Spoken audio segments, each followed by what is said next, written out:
Welcome back to Beyond the Wrench. My name is Jay Goninen, and I am your host. Before we get started, I need to talk about a recent roundtable we hosted at WrenchWay because it was incredibly valuable, and you all need to watch this recording. The vast majority of shops and dealerships know how important it is to work with local high schools and post-secondary schools to help attract students and educate them about the industry. However, calling up instructors on graduation day and asking for their best tech is probably not the best way to go about it. To hear some advice on how shops and schools can work better together, check out our latest roundtable called Best Practices for Working with Schools. You can find this event recording on our website at wrenchway.com/events, and we'll also include a link in the show notes below. And I will put a side note for, I moderated that conversation, and it was great. It was one of the best roundtables we've done, and just so much good information came out of it. I'd encourage anybody to go and check that out. I guarantee you're going to learn something out of that. Today, I have with me another pretty awesome guest. I feel so blessed that we were able to get the guests that we do, and I think today's conversation is going to be a lot of fun. Joining me is Robert Steele. Robert is the founder and CEO at IGO Benefits. We'll kind of talk a little bit more about what that means. We're going to be talking about some insurance things and some things that are really, really relevant to the independent shop side. But I think in a lot of cases, you'll be able to learn something regardless of what type of shop you are. So I'm excited to talk about that. We're also going to talk about his football career, how that kind of parlayed into a successful business career, and ultimately how it led him to us talking about insurance for shops. So, Robert, how are you doing today? Jay, I'm doing fabulous. Thanks for having me. You've got one of the most interesting backgrounds I think I've ever heard in an individual, and every time I've talked to you, I think there's another layer that comes off, and there's more and more there. But tell us a little bit about yourself. I want to know about maybe early days growing up, your college football days, the NFL. Give us anything, any type of background you'd like. So you said this podcast was going to be 3 days long, then. Take your time. So, born and raised Columbus, Georgia. Not the best student in class. I was a distracted kid. I was passionate about sports. I was never the best player on any team I ever played. I didn't do well in high school at all. Made a 2 on an exam. That's a story for another day. But I did make a 2 on an exam and fail the class. I do have a funny sidebar, a get back at the teacher who failed me, but survived to die another day, and ended up going to the University of North Alabama. Was not prepared physically, mentally, or emotionally for college football or college at all. I finally had to learn how to study. I ended up making, by the way, I had more D's and F's than probably you ever had in your life. I know I probably had them every semester, but I made a vow to myself that I would not have a D or an F in college. I did not.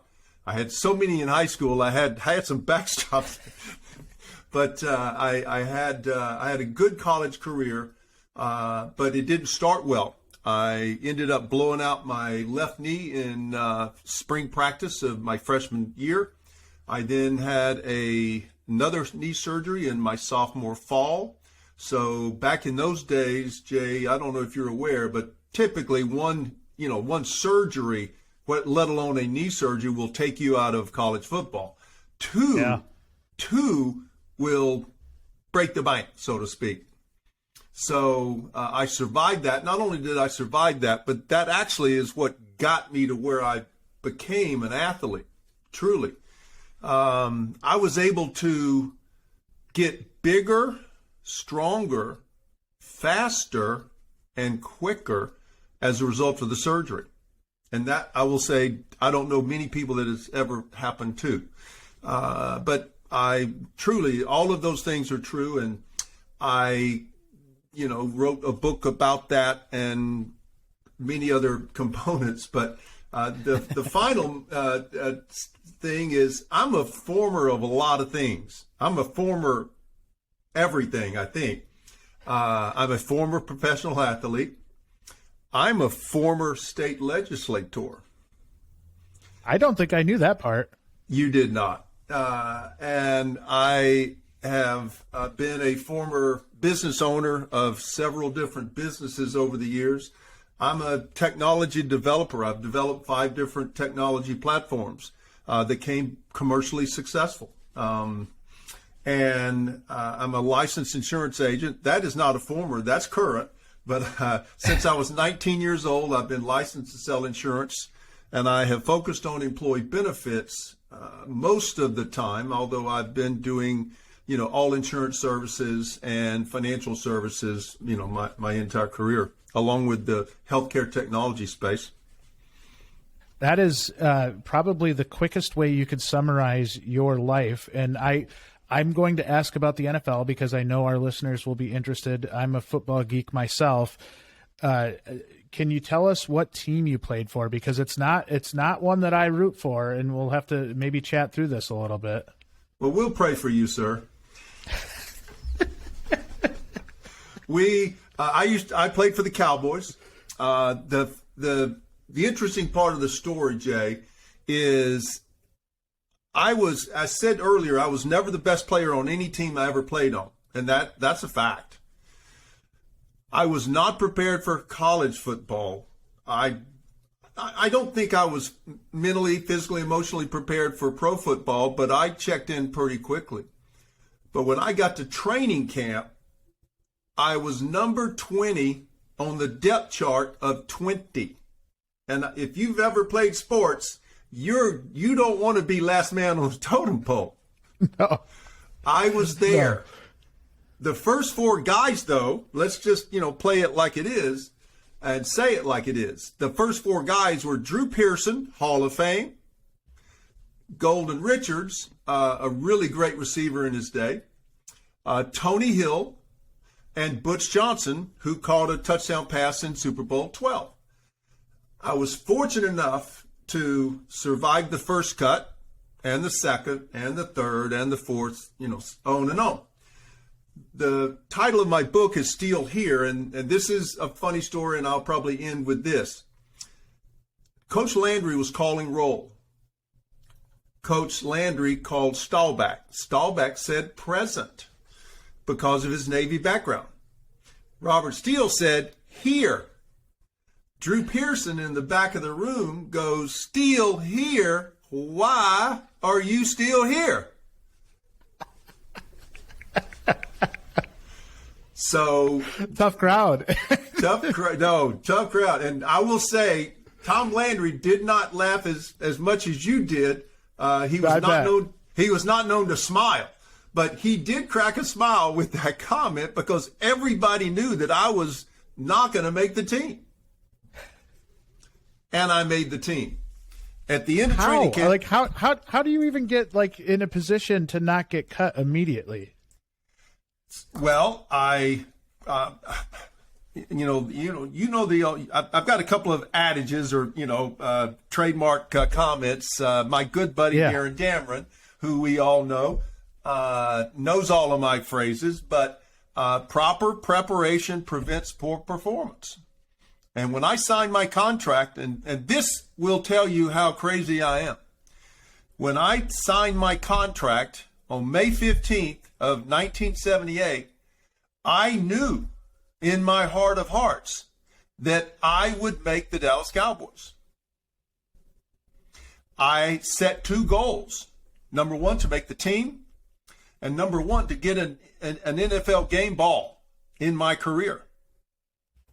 I'll tell you at the end of the conversation the rest of the story, as Paul Harvey used to say. But I made the team for one reason and one reason only. Gil Brandt came up to me. I don't know if you remember that name or not. Gil I Brandt do. Legendary.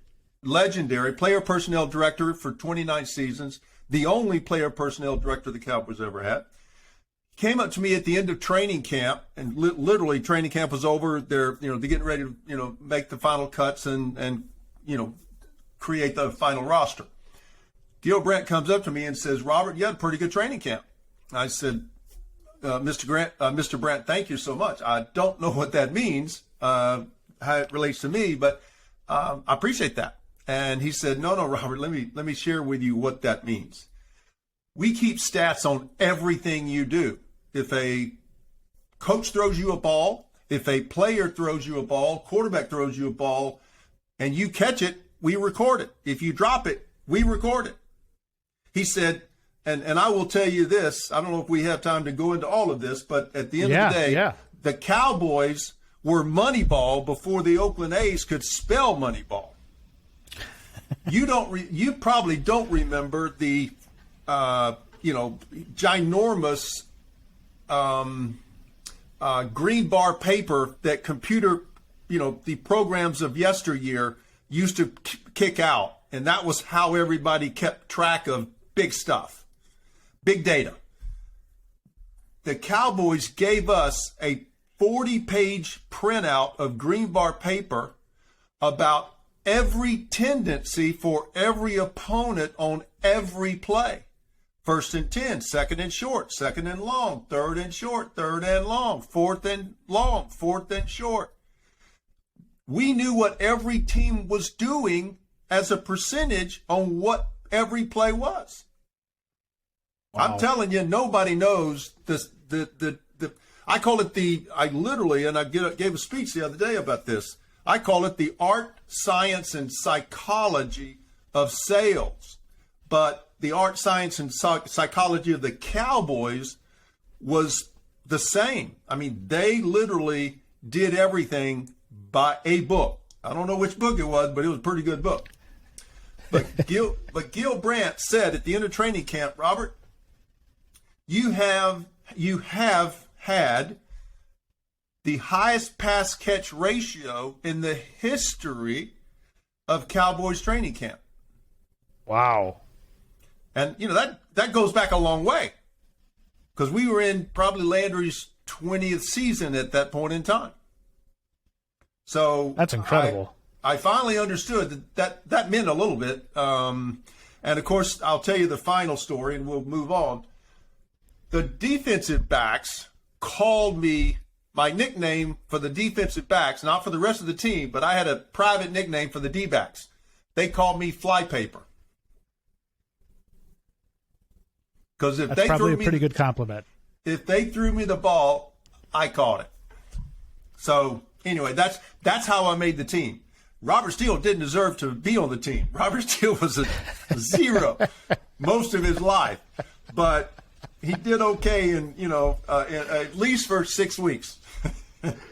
That is really cool. It's a story of perseverance and work ethic and good attitude. I think as we go throughout this podcast, one of the things that you'll learn as a listener is what I've learned in getting to know Robert, which is some different types of things that he lives by, right? I think you've got some really cool approaches to life and to business, and I think those have really served you well. And as we go through and talk about insurance, you'll kind of get a sense as to why or what drives Robert. And I think that's the stuff that is so appealing over and above any of the NFL stuff, right? Is that you've got maybe that stick-to-itiveness, or you've got that ability to have a different type of attitude than others would. I think looking back to your college career, the fact that you made it through those two pretty significant injuries in a day where the surgery wasn't like it is today, I think that goes to show maybe that perseverance and how it paid off, in that you got to play NFL games and under a Hall of Fame coach and with some Hall of Fame players, and for probably as a Packer fan, I'll always regret saying this, but probably the most iconic logo in sports, right? One of the most iconic logos. And I'd love for you to maybe share what helped shape that mentality, or what changed with you? Because going from a not great student to becoming a very successful person, not only on the football field, but in life, like what happened there? Like what happened for you to make all those pieces come together? I shared this kind of mentality with my children early on in life. At some point in time, you've got to check in. And that check-in moment, when you finally check in, that check-in moment is a red letter day in someone's life. When you finally decide you're checking in, and checking in for good, and for the rest of your life, you are going to go full speed every day on every play. And that's in every walk of life. And so when I finally decided to check in, and that was literally right after my second surgery, I said, game on. And I said, game on when I saw my name at the bottom of the depth chart, 20 of 20. I literally smiled when I looked at the depth chart and I said, game on. I got this. I can't wait. And that's what's inside me that I don't even know how it is still burning, but it's still burning and it's hot. My wife, it's crazy.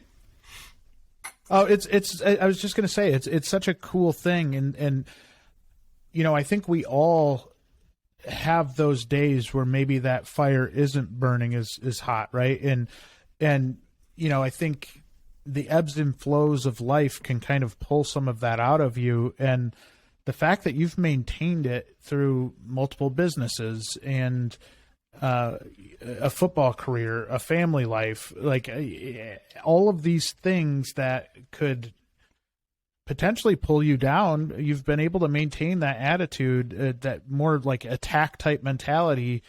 And I think anybody that's listening to this would be better served to take that approach, right? And do it consistently, because I think that's the kind of stuff that compounds over time, right? When you're just attacking, it feels like the most successful people that I've seen in my life have had that same mentality. Yeah, and I appreciate that, Jay. The issue really is, and I will tell you, the world that we're living in today is a different world. It really is. You know that, I know that. The stresses and strains of life get a lot of people down, and we have a lot of people that are not hitting it out of the park today, all day, every day. And, there are some things that, that people need to do. And, self-reflection is a wonderful thing. We all have blind spots, and those blind spots can, and we need to be willing to have either people in our life, Darren Dameron is one in mine. We need people in our lives that will point out blind spots and allow us to accept, not reject, accept, and be willing to change. I'm an old dog, but I'm willing to change every day. And I do. My wife says not as much as she would like, but that's a different story. The cool part about that advice is I think that plays with anybody, right? We have a lot of technicians that listen to the show, and I think specifically speaking to technicians here, and we'll get into more of the management stuff after we go through this, but those technicians that are out there have a really tough job. It is physically demanding. It is mentally draining. It can be a lot.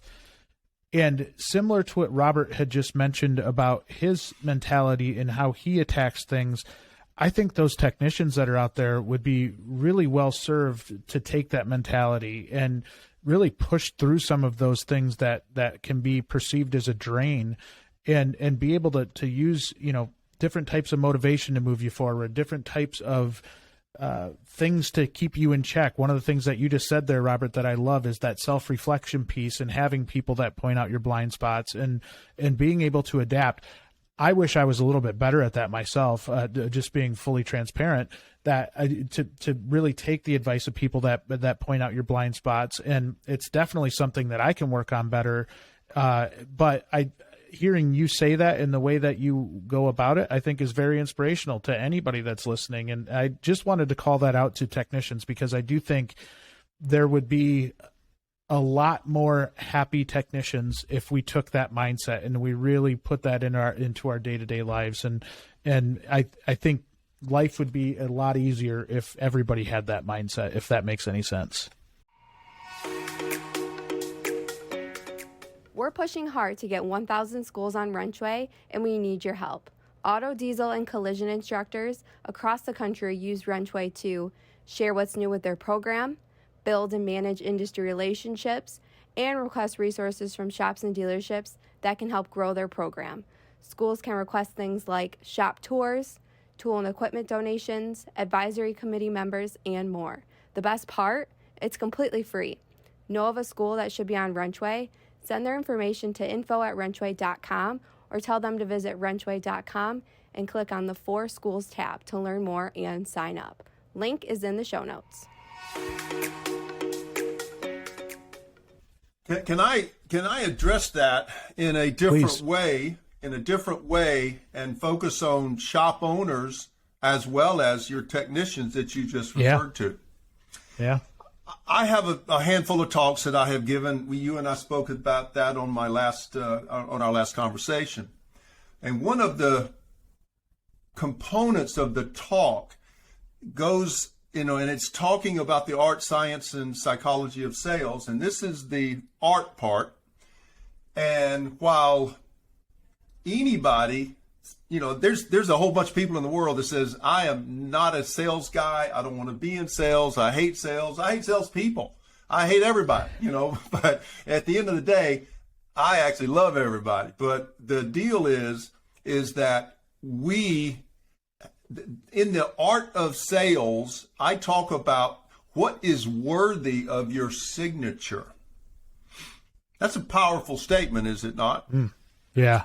Take an author, take a composer, take a writer. We've all seen movies of the stacks and stacks and stacks of paper thrown on the ground, have we not? In movies where that the writer has writer's block and they scribble something on the piece of paper, they throw it on the ground, they scribble on the more, throw it on the ground. The same is true for anybody that calls themselves an artist, a designer, a creator, or anything. And I will submit to you that a technician is really almost an artist. What they do, and by the way, I didn't really know very many shop technicians or shop owners until 2.5 years ago when Darren Dameron popped into my life. And all I will say now is I love the IGO world. And I hope you can hear that in my voice. I love the IGO world. I love the people. I love the mechanics. I love the technicians. I love the people that are in this industry, because I can't even change my oil.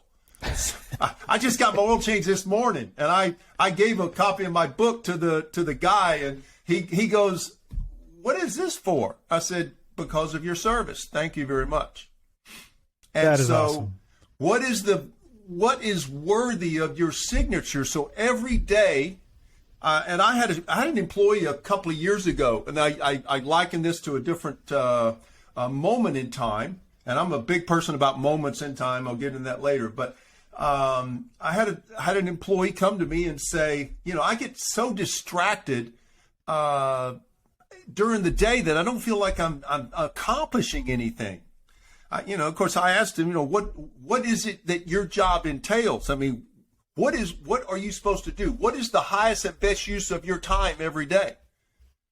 And I said to the guy, I want you to wake up in the morning and say, I'm going to spend my time in the highest and best use possible. And I said, when you go to bed tonight, I want you to ask yourself, did I do that? And you're going to say no unless you're lying to yourself. But I want you to wake up tomorrow morning and say, I'm going to dedicate myself to put the highest and best use of my time into my day. And again, you will end up every day being happy and a little bit disappointed that you didn't do it perfect. but you're going to do it better every day, right? Yeah. And that leads into what is worthy of your signature. The signature part is the signature only goes on to anything. When a mechanic gets done or a technician gets done with a job, he should feel like it is done to the best of his ability.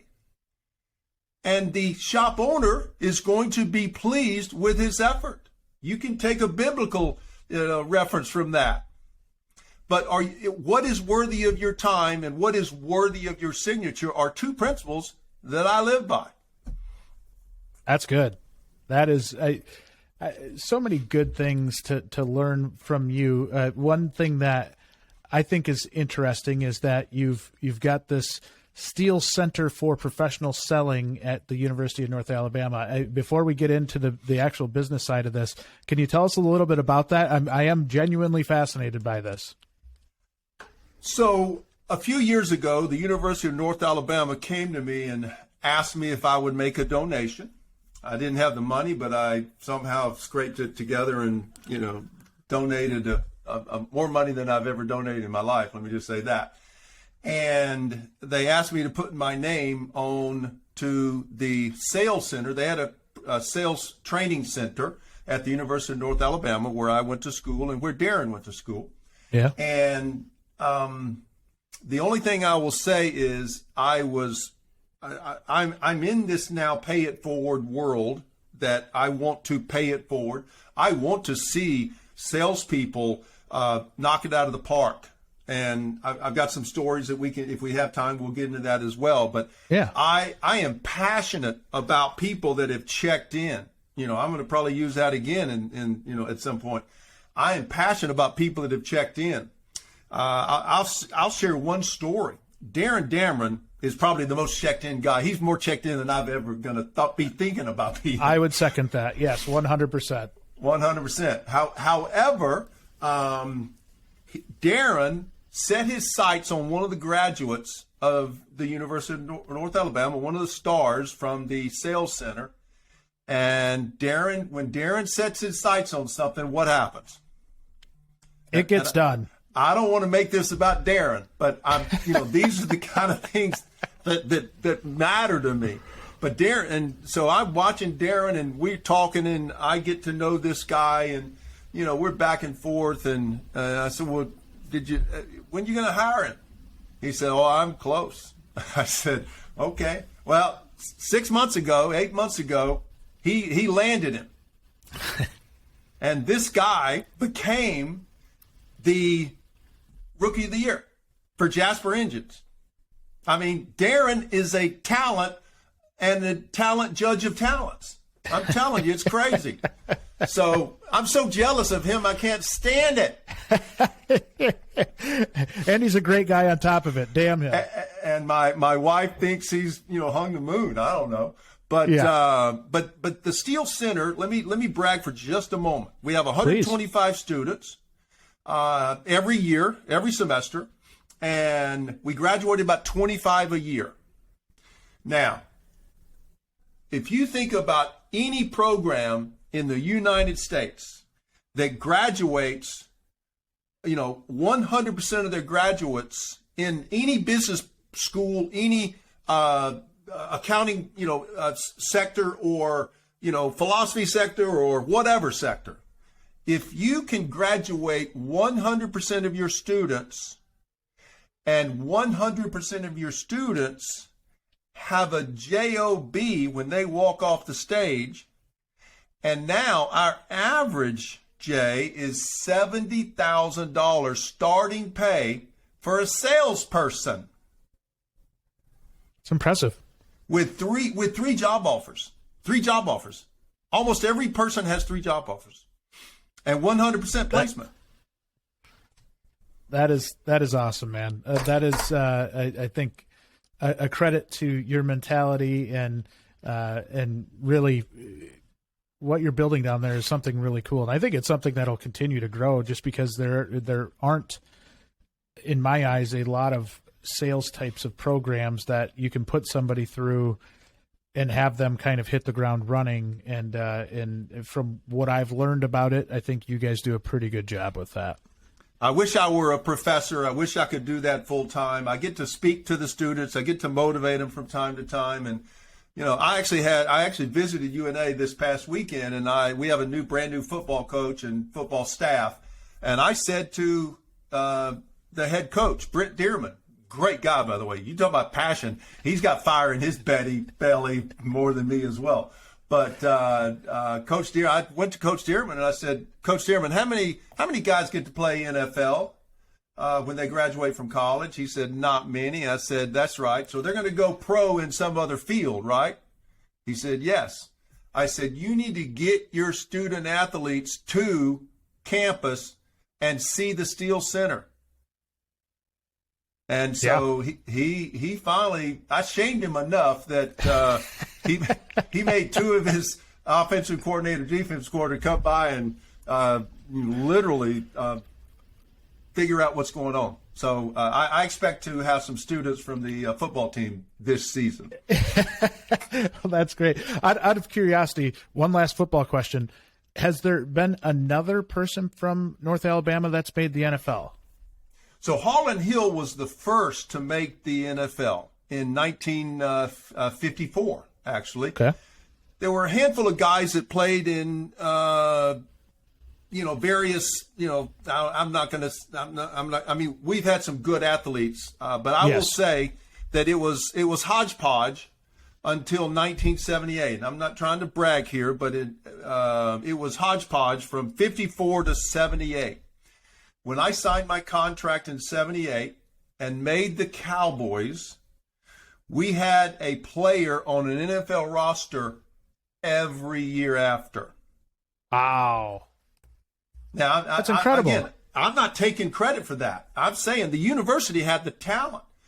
They just didn't have the reputation. It opened the doors, yeah. And so when I made the Cowboys, and, again, I'm not trying to hurt my shoulder, patting myself on the back. But what I'm trying to say is that the university is a great university.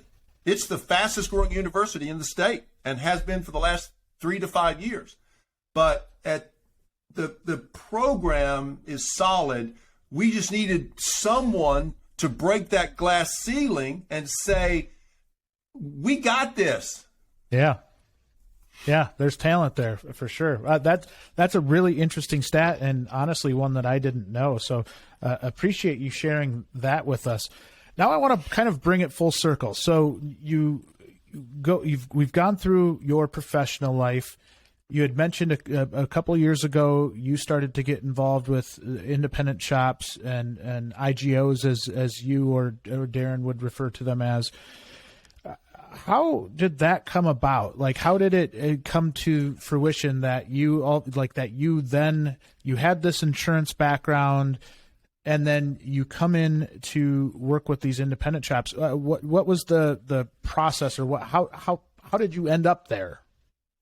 Well, I have to give credit where credit's due. Darren Dameron.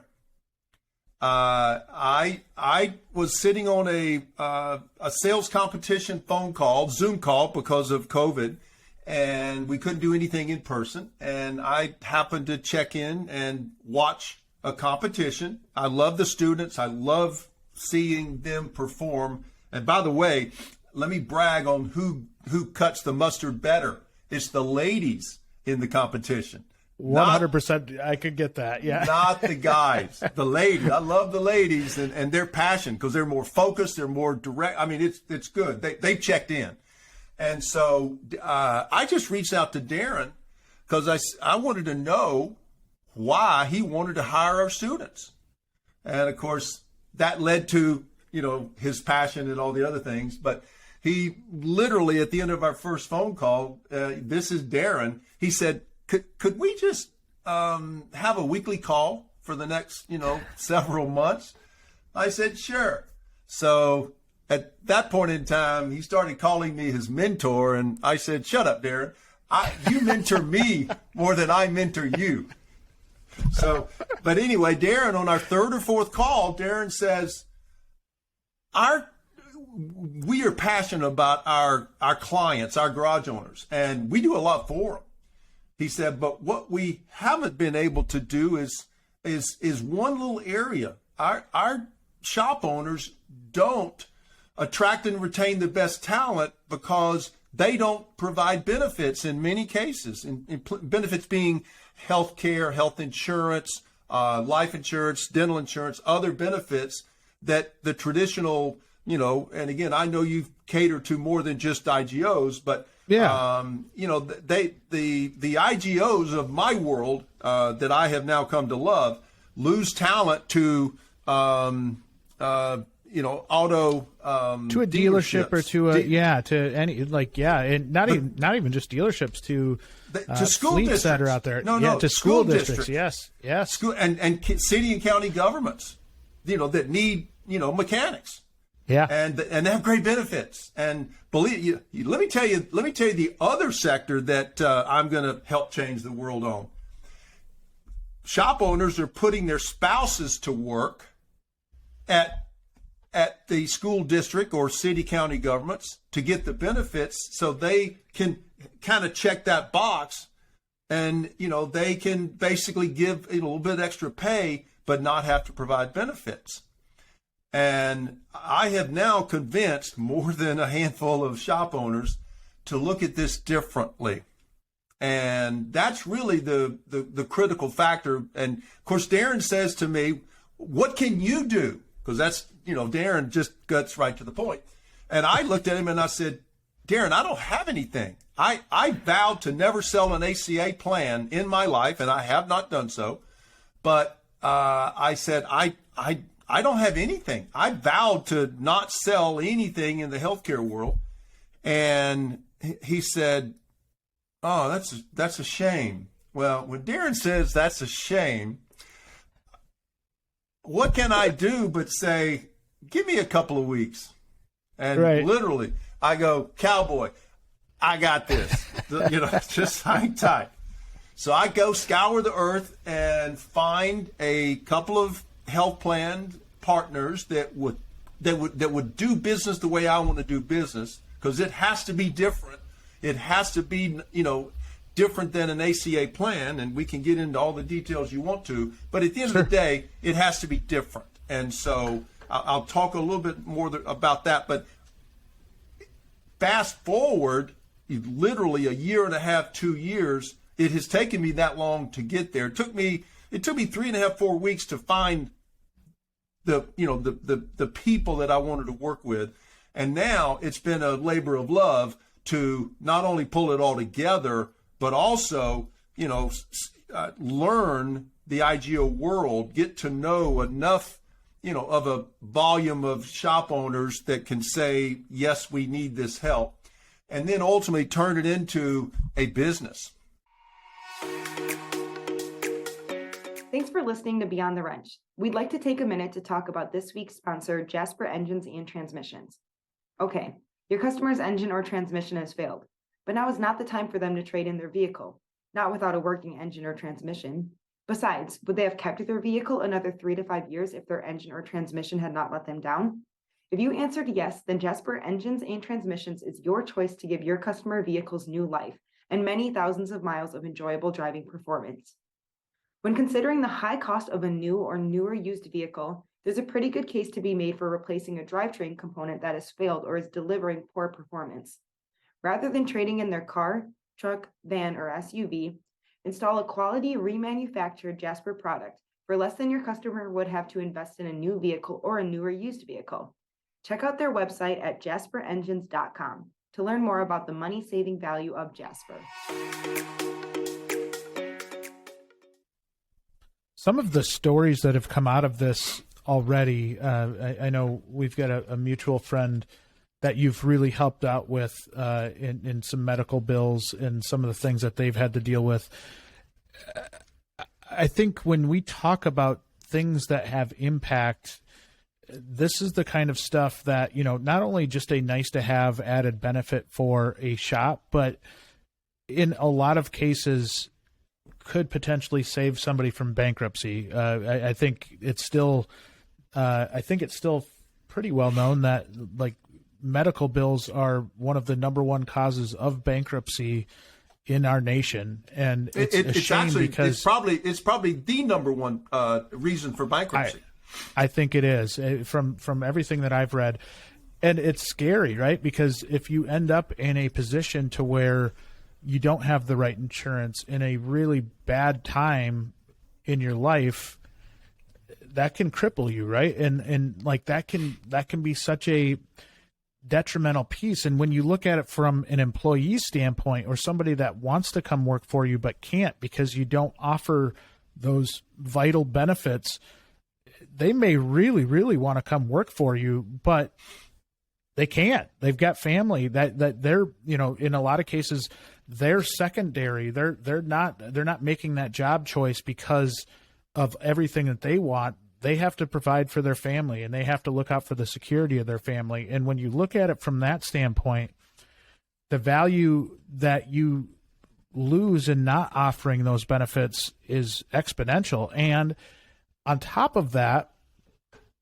it can be damaging to your people. And if we look at our people and we put a priority on our people, but we don't have the structure to be able to support them in a time where they're really in need, that's not good. And that's really what we're talking about here today, right? Is how do we keep our team from being put in a really, really difficult position? And that's where I applaud you and everything that you've come to the table with, because you've come with a solution that just wasn't previously there. And I'll agree with that on a number of fronts. I wrote an article not long ago, dedicated to the IGO world, and basically my premise is, if an IGO today has basically solved the problem three ways, and I don't call them all solving problems, but they either don't provide benefits at all. That's a solution that I don't agree with, but they don't provide benefits at all. And I do know that a shop with less than 5 employees has almost no choices in the market today, none, other than the Affordable Care Act, and that's not a great choice. I'm not trying to be political. I'm just saying what my version of the truth is. And so, providing no benefits whatsoever is a mistake. I will just tell you that straight off. Number 2 is providing a limited benefit plan, which is also a mistake. And people are providing limited benefit plans, which don't cover everything, but they're very cheap. Cheap is, prices, is never a factor in the absence of value, wouldn't you say? So, right. Just because it's cheap doesn't mean it's going to solve that problem. And then the third solution, which I give credit to the shop owners for doing so, is putting a benefits plan in place. But what they've done in the last 5 to 7 years, Jay, is they've gone up because the healthcare world is upside down. They've increased their deductibles. They've increased their out-of-pocket maximums. They've made things that the industry, health insurance industry created high deductible health plans to be able to solve the premium problem. They didn't solve the healthcare problem. They solved the premium problem. But they actually haven't solved the premium problem. And I'm going to give you a fact that you don't know about. The Affordable Care Act put in a provision that was supposed to be the end-all, be-all. It was called MLR, for medical loss ratio. You want to write that down. You may get someone to ask you that question. What is MLR? MLR stands for medical loss ratio. It was put into the Affordable Care Act towards the end, and Congress, in its infinite wisdom, tends to do things for one constituency or another, and especially when it comes to lobbying and it comes to horse trading. They're really good. I was a politician. I didn't like being a politician, but I wanted to do my 2-year military duty, and I served 2 years in the Georgia legislature. So I know how that sausage is made. And so I looked at the bill, and I saw MLR, and basically what MLR says is a health plan, any health plan in the country, if they're ACA compliant, has to take their 100 pennies out of the dollar that they get in healthcare premium and pay 80 cents of that dollar out in healthcare benefits to the employee or employee member and dependent. That sounds like a wonderful thing, does it not? Yeah. It's 85% for a larger plan, over 100. Great. And that's great when premiums are $1. It's not so great when premiums are $3,000. And premiums have gone up and up. It's like up and away. In 2010, when the Affordable Care Act was passed, premiums were, literally $500, $600, $700 a month for families. Maybe $1,000 max. Well, now they're $2,000 max, but the deductibles have gone through the roof. The premiums have gone through the roof. The CEO compensation has gone through the roof for every health plan executive. I mean, I give you examples upon examples upon examples. And I can give you the reasons why I know how to change the trajectory of healthcare cost and quality. But it comes from, a lot of research and a lot of time in the saddle to be able to say, how do you fix, how do you bend the healthcare cost curve? Well, there's two buckets of money. There's the premium bucket and there's the claim bucket, the healthcare claim bucket. And so what I have said and what I have preached and what everybody that has heard me talk now understands is that in order to bend the healthcare cost curve, you have to purchase health insurance differently and you got to purchase healthcare differently. And if you don't, premiums will continue to go up and your claim expenses will continue to be paid, where your employees are literally putting off health care because of the medical debt and or the medical expense for the deductibles, the copays, the out-of-pockets. And there is a way to solve that problem, and it's not a traditional way. But there's a sweetheart way to do it, and that is playing by the book, doing the right thing. And what you mentioned earlier was medical debt. If you don't have health care, your team will get medical debt. If you don't provide health care, if you put a limited benefit plan on the books, you're going to get a medical debt problem in your shop. And if you provide a high deductible health plan, you're going to get medical debt in your shop. The only way to get rid of the medical debt, there's two ways to get rid of the medical debt. That is some of the programs that we have partnered with other people, creative people that can eliminate medical debt. I took a person, she was not a shop owner, she was not a shop employee, but she was a person, and she came to me and with her heart and her tears open, she said, I have $600,000 of medical debt. I am getting calls every day. I am dying, literally dying. And she says, what can you do? I've heard you talk. I said, I don't know, but let me work on it. Our team got to work. Jay, how much of the $600,000 do you think we got totally eliminated from her life? I think I can cheat because I think I already know the answer, but I'm pretty sure all of it. $600,000. Wow. She's still that's her hospital bills. Now that's not the physician bills, hospital bills.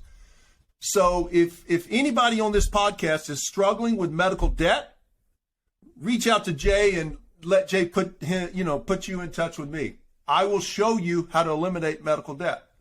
And I guarantee you there's at least 100 people on this that will hear this podcast that has medical debt. Number one. Yeah.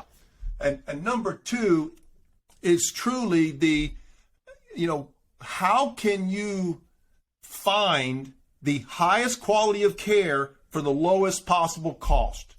I say that I can't change oil in my car. So if I went to your dad, Jay, who's a shop owner, correct? Yes. And I said to your father, Mr. Goninen,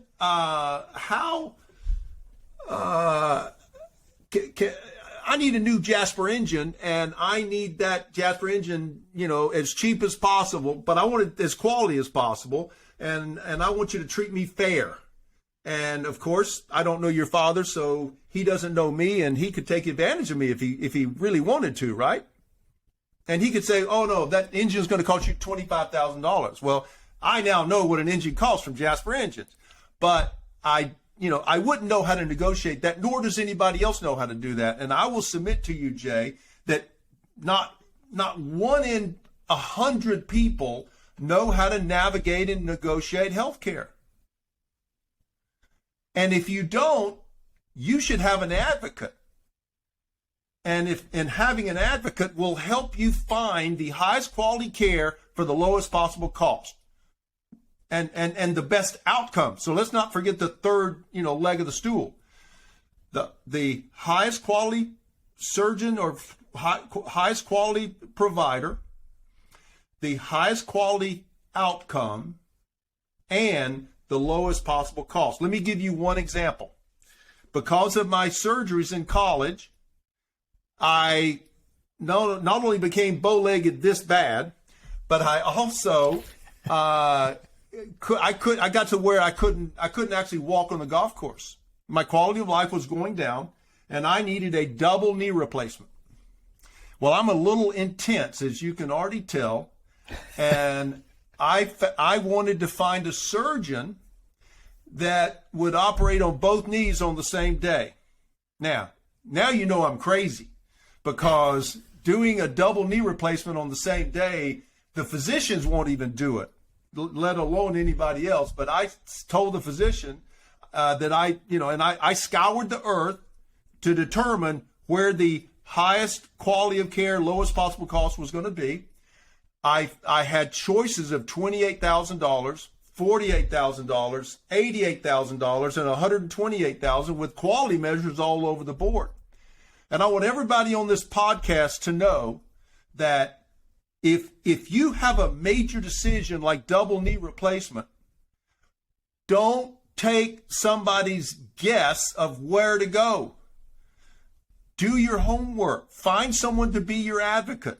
And I know how to do this, but at the end of the day, I found a surgeon and a facility in Park City, Utah for $28,000, $14,000 a knee, all in. And he didn't want to do it on day one, but I convinced him. I'm in sales, so I had to convince the doctor. Those sales skills transferred, yeah. So I got it done for $28,000. Oh, by the way, I failed to mention that it was the same guy that operated on a little guy that you may not know, Tiger Woods. Oh, yeah. Yeah, I mean, I don't know if you know who that is. But they operated on Tiger Woods in 2008, and my surgery was in 2015. But all I can say is I have zero pain, zero anything in terms of inability to do anything. I can still play golf.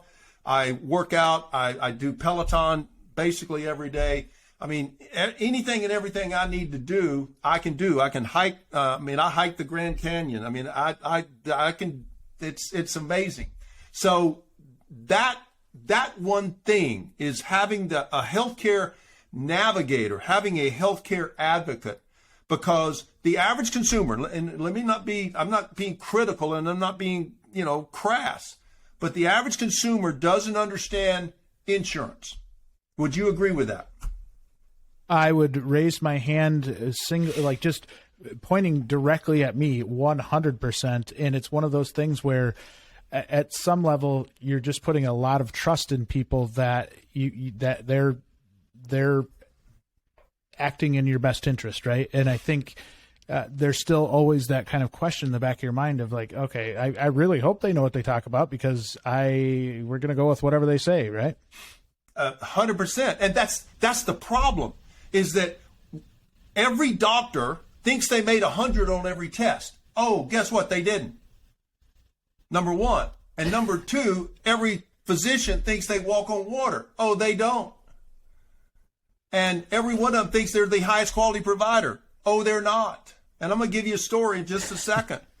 But if you find the highest quality physician at the lowest possible cost, and that is almost a needle in a haystack, but it can be done all day, every day.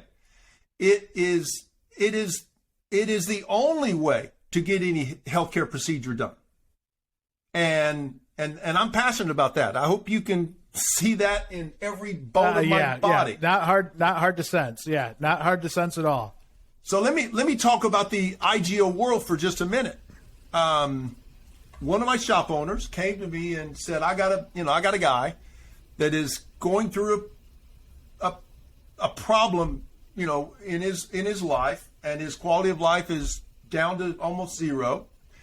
He had bariatric surgery about 20 years ago, and he is not, he's having some trouble. Now, I didn't know the guy, and I now know the guy quite well, but I didn't know him. I reached out to him, and I said, look, I don't know what you're needing. I don't know what your deal is, but I just need to know what you're looking to do, and I'll see if I can help. Well, he shared with me that he's on an ACA plan with a health plan. I'm not going to name names because I don't want to be sued, but with a health plan. And he was going to the top facility in his town, top shelf. And he thought he had the best surgeon, top shelf. And it was going to be $100,000 because it was complications from a surgery 20 years ago. And he, of course, when I hear that, I go, oh my OMG, $100,000 out of your own pocket because the health plan is not paying for it, even though it's an ACA plan. They're not supposed to, not cover pre-existing conditions. But they saw the way it was coded by the knucklehead physician. It was coded as a repair of the surgery from 20 years ago.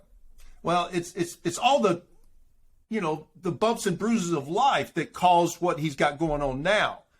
And but they blamed it on the 20-year-old procedure and said, we're not paying for it. Well, I got my team involved.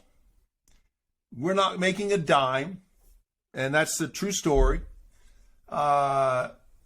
We found out that his surgeon was not first in class. He was also not best in class. And my new friend said, this is a blessing in disguise. Thank you for what you've done. And I said, well, I got better news. It's not going to cost you $100,000. We're somewhere between $15,000 and $20,000 for the best surgeon and the best facility and the best outcome. We're still negotiating, but we're pretty darn close. Is that acceptable? And what are you going to say at that point in time? Right. So that's incredible. This is game changing. It's for him and his quality of life, and for the rest of his life. This is a game changer. And the IGOs around this area of the country are hearing about some of the stuff we're doing. And again, I love the IGOs that we're working with. And I had one of my shop owners the other day say, how the heck do you make any money? He said, it took me 3 months and 3,000 questions from you to answer and, get me, converted. I said, yeah, how you feeling now? He said, no, I love this. He said, but I still don't think you're making any money. I said, that's not the game here. The game is to truly help you IGOs. And I'm going to use our new tagline, Jay. We want to help shop owners remove the wheels from their mechanics' toolboxes. Because when a mechanic doesn't take the wheels off, they're not permanent, are they? No, and it truly is one of those things that if you're to put yourself in the shoes of that technician, the boots of that technician, like if you're in that spot where you have to pay $100,000 and you get that reduced significantly or something along those lines, I think it is very impactful because for obvious reasons, right? You take the financial stress off, you take maybe just having the sense of security that maybe you wouldn't otherwise, or even just maybe trusting somebody that somebody can take care of them. Whereas in the past it was like, oh, how am I going to get screwed over by this hospital? Right. Like I think it's such a scary thing. And I almost equate it to like going through an audit or doing something like that, where the big unknown is very scary. And it's the same with going in for a surgery and going into a situation that you're not a professional at, you don't know the ins and outs of, and having somebody to rely on, I think is just, it's a huge impact thing. Let me ask you a question. What's the difference between a $2,500 MRI and a $250 MRI? I would have zero clue. Location. You know, real estate is location, location, location, right? Healthcare is location, location, location. If you go to the hospital, it's $2,500. If you go to a healthcare facility that does it for a living for $250, you get the same image, you get the same reading, and in many cases the same physician read the document, but it costs $250 instead of $2,500. And yet that's crazy. We get taken advantage. There is no transparency, even though there's a law been passed 2 years ago for transparency. We don't have healthcare transparency. My team knows how to make healthcare transparent, and we will show you the cost, and we will negotiate and navigate that cost and make sure you're getting, and let me repeat one more time, we're not getting jackleg, people, doing this surgery, out of the back office of of an alley somewhere. These are the highest quality facilities, the highest possible outcomes for that surgery at the lowest possible cost. And again, I had choices of 28 to 128, and I chose the 28 because of the outcome and the cost. I didn't care about the cost. I was going to pay $5,000 and they would have paid up to 128. Didn't matter, right? I was going to pay $5,000 either way, but I wanted the highest possible outcome. And again, I had the choice to make it at the 28,000, which was the best outcome. So that's what we do, and that's why we're doing it, and why we want the IGO world to never have a competitor again to compete against for talent. I want people to have the best talent in their town and never have to lose them unless they need to lose them. And right. That does happen from time to time. Well, we're bumping up on our hour here. I think I've learned so much. I think there's so much more to learn from my perspective, I'm sure for the listeners as well. So we hope to have you back on at some point in the near future and really follow this along, because I think what you're doing is very impactful. I think it helps people that need help. And I look forward to seeing this, man. This is you've done such an incredible job thus far, and I can't wait to see how far you take this. This is a really, really cool thing.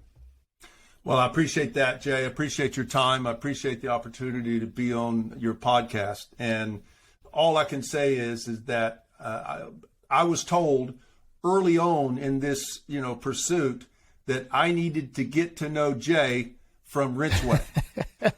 So you've been on my radar for a while. So well, I'm glad we were able to make it happen. It's been a true honor, and look forward to getting to know you more as we go along too, and just very inspirational. So I appreciate that. If people want to get in touch with you, how do they go about doing that? So I'm on all social media. I'm on LinkedIn. I'm on Facebook. I'm on Twitter. Steele here at Twitter. I'm on pretty much any other social media, but probably the best way to reach me is igobenefits@gmail.com. igobenefits@gmail.com. That's pretty simple. It represents what we do, who we represent, and how we do it. So igobenefits@gmail.com. All right. Well, I hope our listeners take you up on that, and we'll put some links to your stuff in our show notes and make sure people can get in touch with you. So thanks again for joining us. Look forward to the next time. Thank you, sir. Have a great rest of your week. You too. That wraps up this week's episode of Beyond the Wrench. Be sure to tune in next week for another brand new episode. As a reminder, don't forget to rate and follow Beyond the Wrench on Apple, Google, Spotify, or wherever you listen to your podcasts.